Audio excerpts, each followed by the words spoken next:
CM bunk வந்து பிரான் பிரேக்கருக்கு வந்து அவர் finisher போடலான்னு போறாருங்க. கரெக்டா பாத்தீங்கன்னா லோகன் பால் வந்து பிரான் பிரேக்கரை சேவ் பண்ணிடுறாரு. சேவாடா பண்றேன்னு சொல்லி பங்க் வந்து லோகன் பாலுக்கு அவர் பினிஷர் போடலான்னு போறாரு. சோ பின் பண்ணலான்னு போறாரு. பிரான் பிரேக்கர் வந்து தடுத்துறாரு. அந்த திடீர்னு பாத்தீங்கன்னா ஒரு மிஸ்ட்ரி மேன் அப்பேரான் சார் அவரு. சோ அவர் வந்து பாத்தீங்கன்னா ஸ்டீல் கேஜ் மேல இருந்து எகிரி குச்சி ரிங்குக்குள்ள வந்து 2 பேரையும் பாக்குறாரு. பிரான் பிரேக்கரையும் பாக்குறாரு, சிஎம் பங்கையும் பாக்குறாரு. சோ இவங்க 2 பேரும் ஷாக்கா நிக்கிறாங்க. யார் அட்டாக் பண்ண போறான்னு பார்த்தா சிஎம் பங்குக்கு தான் ஒரு சூப்பர் கிக் கொடுக்குறாருங்க. நான் பயங்கர ஷாக், யாரா இருக்கும்னு சொல்லி பாத்துட்டு இருக்கேன். சடனா பாத்தீங்கன்னா செத்ரானஸோட பினிஷர் போறாரு.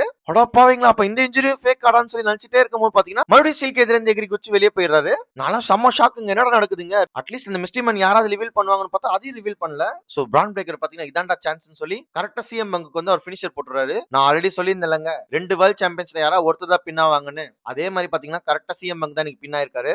சோ எனக்கு தெரிஞ்சு சாட்டர்டே நைட் மெயின் இவென்ட்ல பாத்தீங்கன்னா பிரான் பிரேக்கர் விஸ் சிஎம் பங்கான மேட்ச் தான் இருக்கும்னு நினைக்கிறேன். சோ இந்த மேட்ச் அங்கேயே முடிஞ்சிச்சுங்க.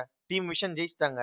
நம்ம ஆல்ரெடி ப்ரெடிக்ட் பண்ண மாதிரி தான் விஷன் தான் ஜெயிப்பாங்கன்னு, அதே மாதிரி விஷன் தான் ஜெயிச்சிருக்காங்க. அண்ட் ஃபைனலா பாத்தீங்கன்னா பார்லிமெண்ட் கூட எல்லாரும் செலிப்ரேட் பண்ணிட்டு அங்க இருந்து போயிட்டாங்க. சோ அப்படியே அந்த ஷோ எண்ட் ஆக போது பாத்தீங்கன்னா ரோமன் ரீன்ஸ் வந்து டிசப்பாயிண்டடா போய் சிஎம் பங்க பாக்குறாரு. அப்படியே அவர் கை கொடுத்து லிஃப்ட் பண்றாரு.